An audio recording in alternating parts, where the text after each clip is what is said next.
Hello, and welcome to Pep Talks. Recently, I've been thanking God for my potbelly. Let me explain. Strange coming from a medical doctor, right?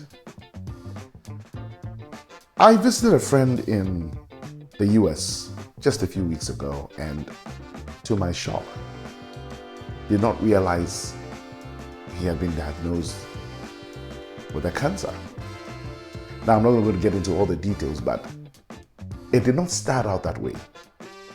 In fact, he just visited the bathroom and had a gush of bleeding, was faint, had to call 911. Long story short, typically, bright red bleeding like that will mean that the bleeding is coming from somewhere lower down the gut, lower down the gastrointestinal system.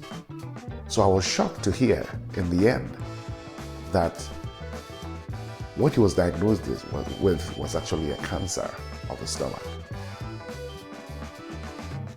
Long story short, after several tests and very long surgery, thank God a huge part of his stomach was cut off, but he's well. Thank God he's well. So as we reflected on this, I remember saying to him, my friend, thank God for the bleeding, right? Because it will hardly have been discovered where this adenocarcinoma was hiding. But that bleeding, that bright red bleeding, which is not typical because when it's coming from the stomach, it should be dark red towards blackish because it would have been transformed by the hydrochloric acid in the stomach. But no, that's not what it was. It was a bright red danger sign. And because of that and the fainting, he had medical help which saved his life. He would have just died of this insidious cancer hiding in his stomach. Thank God that he bled. So why am I thanking God for a potbelly? I've struggled with the tendency to have a potbelly. Although, I'm very muscular on the top, and I'm proud of it. But somehow a potbelly always tries to mess up my fine features, And I remember so distinctly about 20 years ago, I think I was in my final year or last but 1 year in medical school. And remember walking down from the surgical department and one of my professors just see me and say, "What? Is that a potbelly?" God bless his heart, one of my surgery professors. But it reminded me that, wow, this has been a struggle. The tendency to have a potbelly has been a struggle for a long time. Different people deposit fat tissues differently, medically. Anyway, but because of this potbelly recently, I've hired a coach, and literally every week, thrice a week, I'm training. And I realized that it's the potbelly that got me to do this training. And it's the potbelly that is insisting on being around that keeps me doing this training. But perhaps it occurred to me, that's not the reason why I need this weekly training and this weekly exercise at all.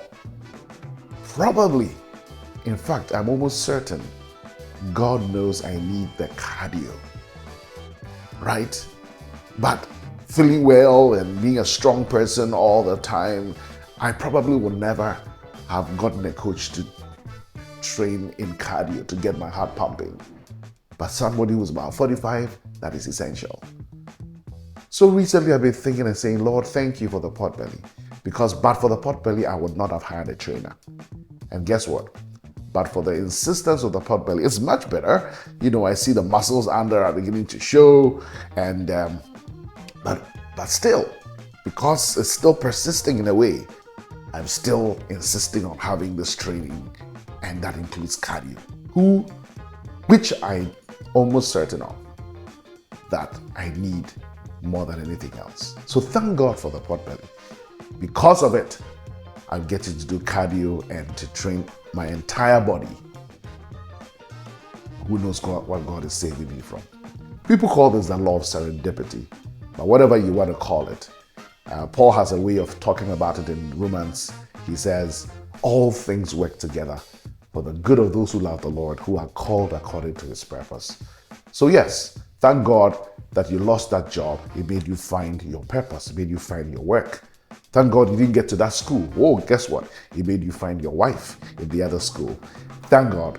In all things, we can thank God because he's up to something great and awesome, which we might have no idea about. So what do you thank God for? Although initially you may have resisted or thought this is a bad thing. But in the end, what good have you seen come out of it? Thank God that in all things, he has our best interests at heart. Take care.